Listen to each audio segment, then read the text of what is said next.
Polícia Civil de Santa Catarina deflagra operação para combater fraudes usando biometria facial e você vai ver também. Morro dos Cavalos continua com pontos de interdição para a limpeza da pista.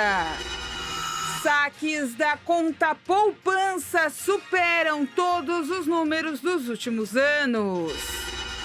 Estudo mostra o prejuízo do vício em apostas online. Essas e outras notícias você acompanha a partir de agora aqui no Informe Região.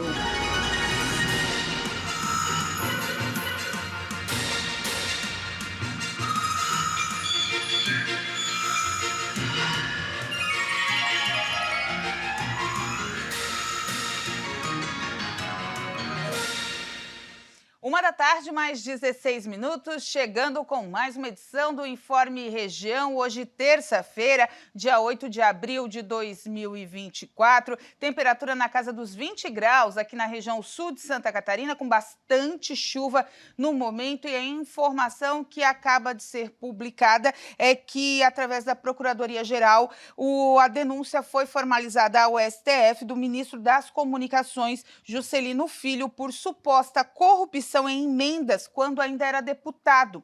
De acordo com as informações que levaram ele a entrar agora no julgamento no STF, o caso está se referindo a dinheiro enviado à cidade de Vitorino Freire, no Maranhão, aonde a irmã de Juscelino era prefeita à época. Essa informação saiu agora há pouco. A denúncia é de Flávio Dino, deve abrir o prazo para os advogados ainda hoje para a defesa. Então, a Procuradoria-Geral da República denuncia o ministro das Comunicações, Juscelino Filho, e o Superior Tribunal Federal vai abrir as investigações de suposto desvio de emendas parlamentares. Então, agora, infelizmente, mais um ministro aí na mira do STF. E falando de outro assunto aqui da nossa região, ainda hoje os problemas estão sendo sentidos da explosão, de um caminhão-tanque no último domingo na BR-101, na região de Palhoça, no Morro dos Cavalos. No quilômetro 235 da BR-101, sentido Curitiba, a faixa da direita foi liberada há cerca de 10 minutos, de acordo com o ex da Artéries, ela estava totalmente bloqueada devido a eles estavam tirando árvores. Apenas a faixa da esquerda estava liberada no local, mas os serviços vão continuar. A fila, nesse momento, já passa dos 20 quilômetros. Os trabalhos são para manter a segurança no local, já que muitas árvores foram carbonizadas e correm o risco de cair a qualquer momento, ocasionando novos acidentes. A Artéries Litoral Sul, que é a empresa que administra o trecho, informou que a concessionária vai retomar as atividades aí para arrumar a rodovia, principalmente o pavimento que está muito danificado, às 10 horas da noite de hoje, vai seguir até as 6 horas da manhã dessa quarta-feira. Os bloqueios serão na faixa da esquerda em ambos os sentidos, podendo ocorrer horas de bloqueio total, com o tráfego fluindo pela faixa da direita. Nesse momento, tem muita gente relatando problemas, está tudo trancado. Se você tem compromisso em Florianópolis, hoje ainda está saindo por agora, quer ir para Floripa, desiste, porque você vai ficar preso na BR. Tenta marcar para depois, se não tiver jeito, vai ficar lá preso. Para amanhã vai ter nova interrupção, então vai ter problema também. O Criciúma está saindo agora aqui da cidade, pelo menos informação, por volta da 1h, abrir a viagem para Curitiba, onde vai jogar quinta-feira contra o Atlético Paranaense.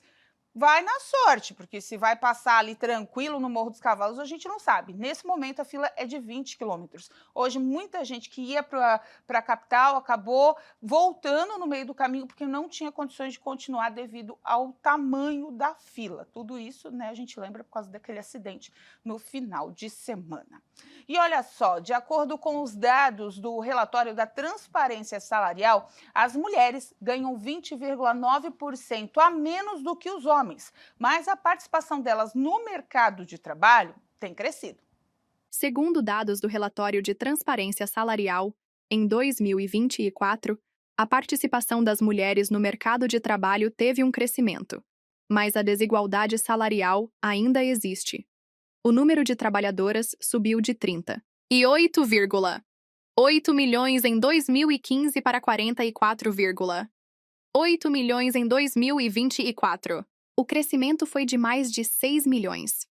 Os números divulgados em março do ano passado no primeiro relatório mostraram que a desigualdade era de 19,4%.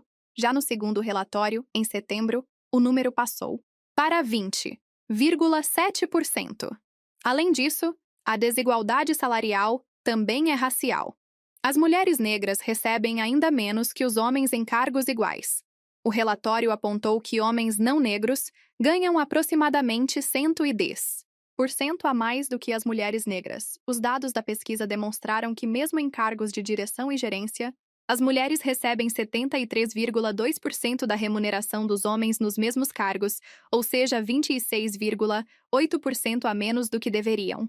O apontamento considerou 19 milhões de trabalhadores em 50 e 3.114 empresas com 100 ou mais empregados.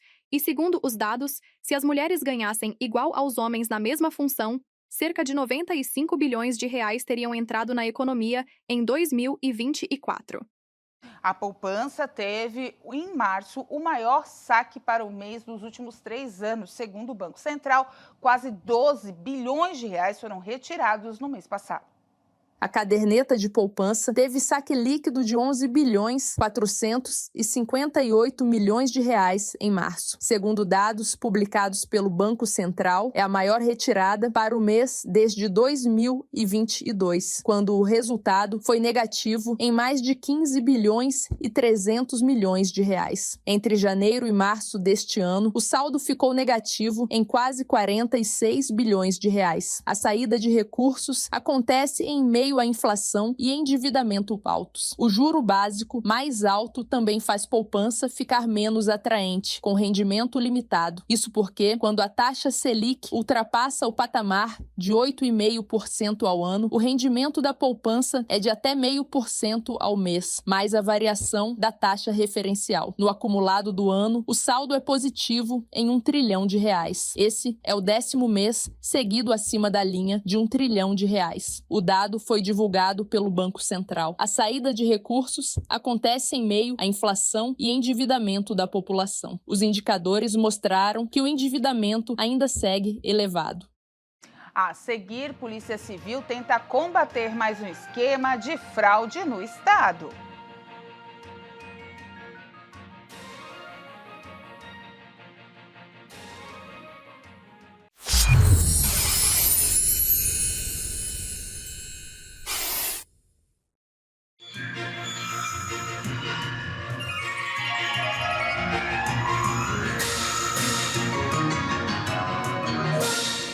Uma da tarde, 27 minutos. Em 3 semanas de entrega, a Receita Federal já recebeu 9.399.106 declarações do Imposto de Renda à Pessoa Física de 2025. O número registrado até às 17 horas dessa segunda-feira equivale a 20,34% do total esperado para este ano.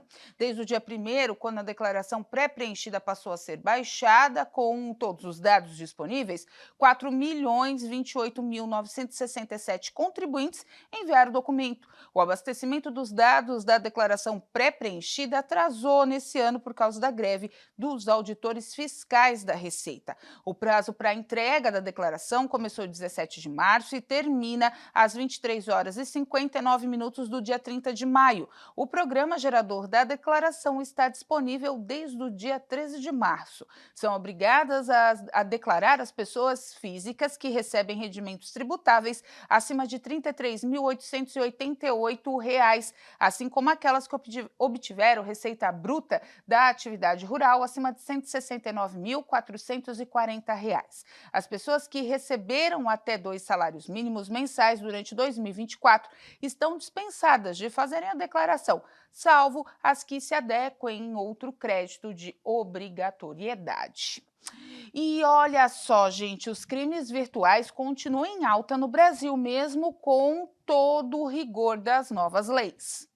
Mesmo após a criminalização do bullying e do cyberbullying no Brasil, os crimes virtuais continuam em crescimento. Dados do Colégio Notarial do Brasil apontam que somente em 2024 foram emitidas 145 mil atas notariais para comprovar casos de cyberbullying, um aumento de 14% em relação a 2023. Esses documentos são usados como provas em processos judiciais e registram conteúdos ofensivos, como mensagens, fotos e vídeos.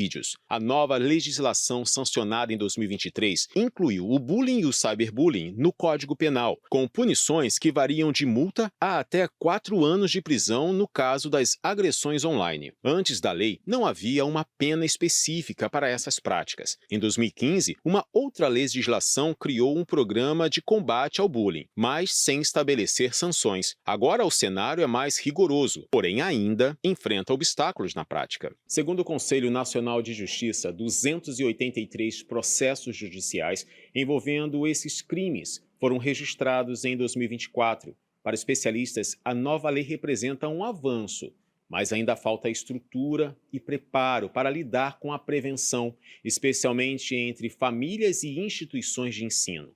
A maior dificuldade está em identificar os casos e agir antes que eles se agravem.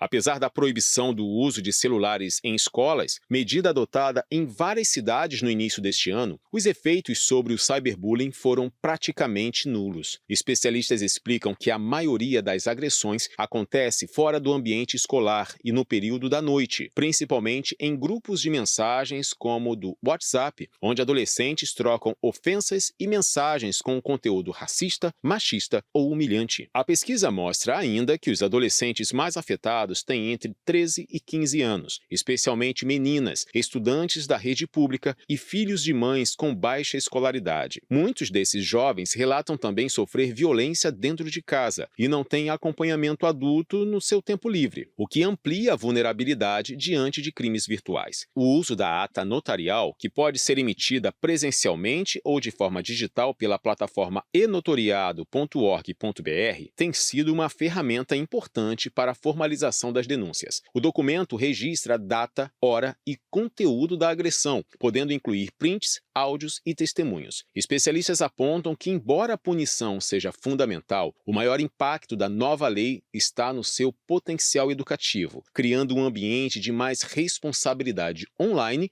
e conscientização. Em falar em outra parte de crimes cibernéticos, a Polícia Civil de Santa Catarina, em conjunto com outros estados, deflagrou a Operação Fakemetria, que visa combater os crimes de estelionato usando biometria de terceiros. Depois de receber mais de 1.500 reclamações de contratações de empréstimos sem consentimento no Procon de Joinville, no norte de Santa Catarina, a Polícia Civil, por meio da Delegacia de Combate ao Estelionato da cidade, unidade integrante do Departamento de Investigações Criminais, deflagrou a operação policial com o objetivo de combater a prática de estelionato com o uso de reconhecimento facial fraudulento. Foram cumpridos mandados de busca e apreensão nas cidades de São Paulo, Volta Redonda, no Rio de Janeiro, e Joinville. O esquema era praticado por um funcionário sem conhecimento das empresas de telefonia em que trabalhava, consistindo em simular vendas regulares de linhas de celular aos clientes, quando, na verdade, se tratava de obtenção ilícita de validações de biometria para abertura de contas e liberação de microcrédito simplificado em bancos digitais. A fraude somente era percebida pelas vítimas após ficarem negativadas nos serviços de proteção ao crédito pelas instituições financeiras, com as quais nunca mantiveram qualquer tipo de relacionamento. Estima-se que o golpe pode ter lesionado mais de 50 pessoas físicas e jurídicas, entre clientes, franchise do setor bancário e operadoras de telefonia. Ao todo, mais de 1.500 reclamações relatando consignados não contratados ao órgão de proteção ao consumidor de Joinville foram registrados nos últimos 12 meses.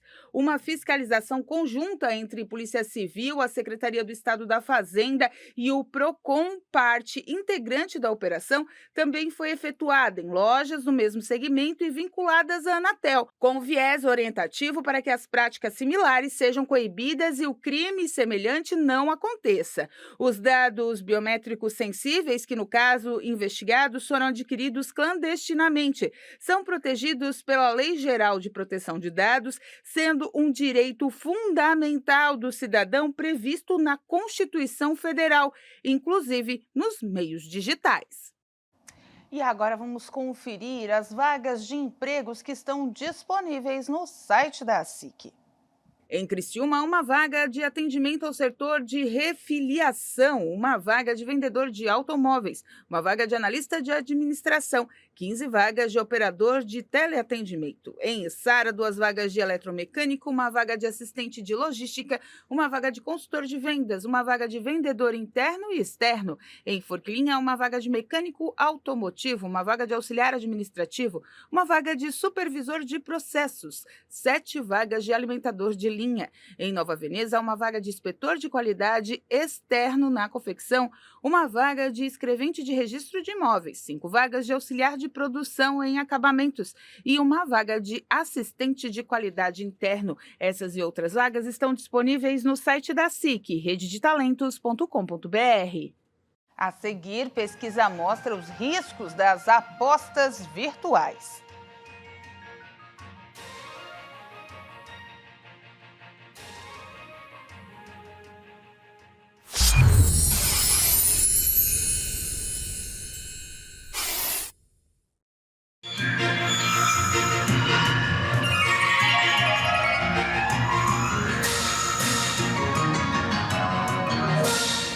Uma da tarde, 39 minutos. A mortalidade materna caiu quase pela metade desde 2023. Os dados são da Organização Mundial da Saúde e, apesar disso, ao menos 300 mil mulheres morrem por ano devido a complicações durante a gestação ou parto.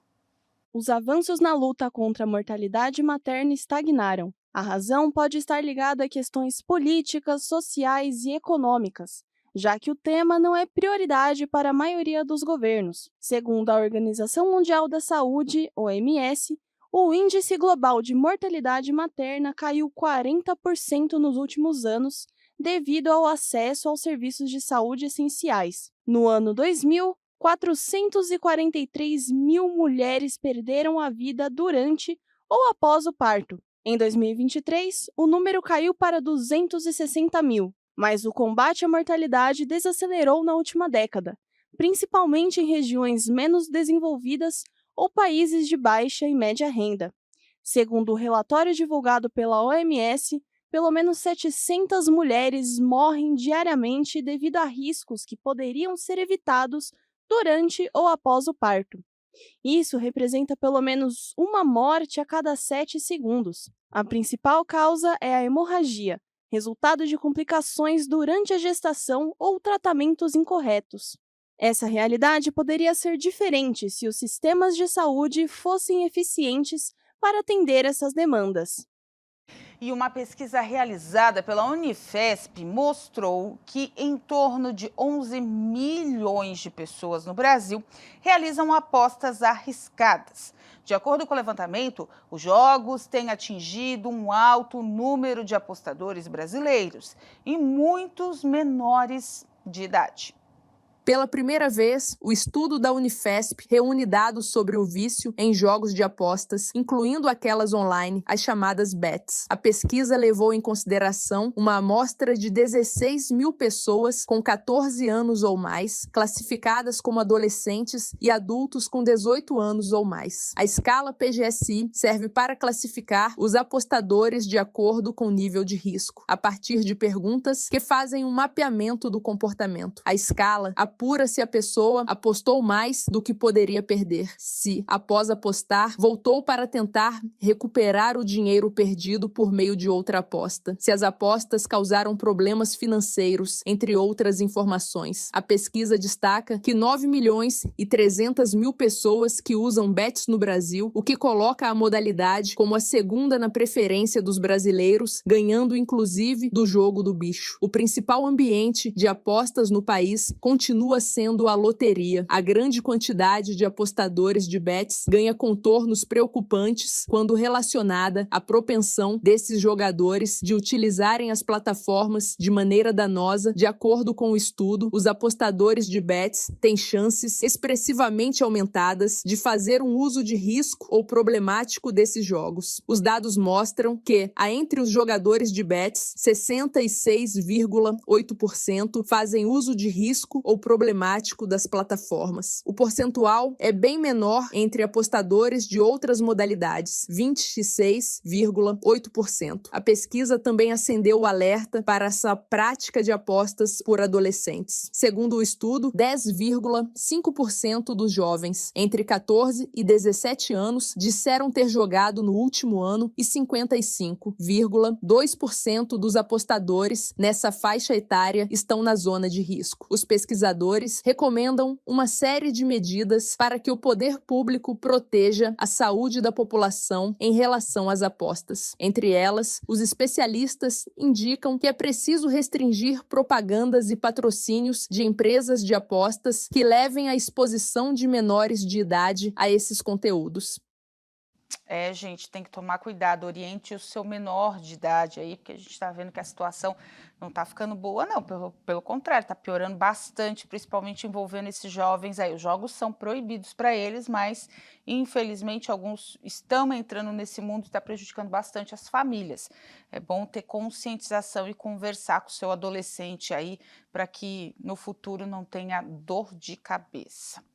Antes de encerrar, né, como eu disse, o Criciúma está subindo aí a BR-101 em direção a Curitiba, faz o jogo quinta-feira contra o Atlético Paranaense pela Série B do Campeonato Brasileiro. Alisson, goleiro que foi e voltou, isso mesmo, o Alisson era reserva do Gustavo, acabou saindo, agora voltou para ser reserva do atual menino, do Cauã, tomara, né? E o Alisson tá aí, foi anunciado hoje pelo Criciúma Esporte Clube. Ainda tem o Kaique, olha, essa história dos goleiros, a gente vai ver as cenas dos próximos capítulos dessa novela no Criciúma, que joga, então, como eu disse, quarta-feira. Amanhã espera o sorteio da Copa do Brasil e a gente vai trazer as informações para você também. Com essa informação, a gente encerra o Informe Região desta terça-feira. Lembrando para você que hoje tem o JAST em Cocal do Sul, Jogos da Terceira Idade. Pessoal, tudo se movimentando por lá. Boa sorte a todos, bons jogos. E às 14h aqui você acompanha as nossas informações e também o culto da Igreja Internacional da Graça de Deus, sede Criciúma. Depois, às 15h10 eu chego com Sala de Entrevistas inédito, hoje com a ginecologista Luciana Nunes, que vai falar sobre infertilidade. Gente, um programa bem legal e bem especial. E às 16h tem a Hora da Graça, fechando nossa programação local, abrindo a grade da Rede TV com muita informação e também muita palavra de Deus para você acompanhar até o final do dia. Gente, fiquem com Deus, façam uma boa terça-feira e a gente se vê também nas redes sociais. Você pode acompanhar tudo que passa por aqui. Tchau!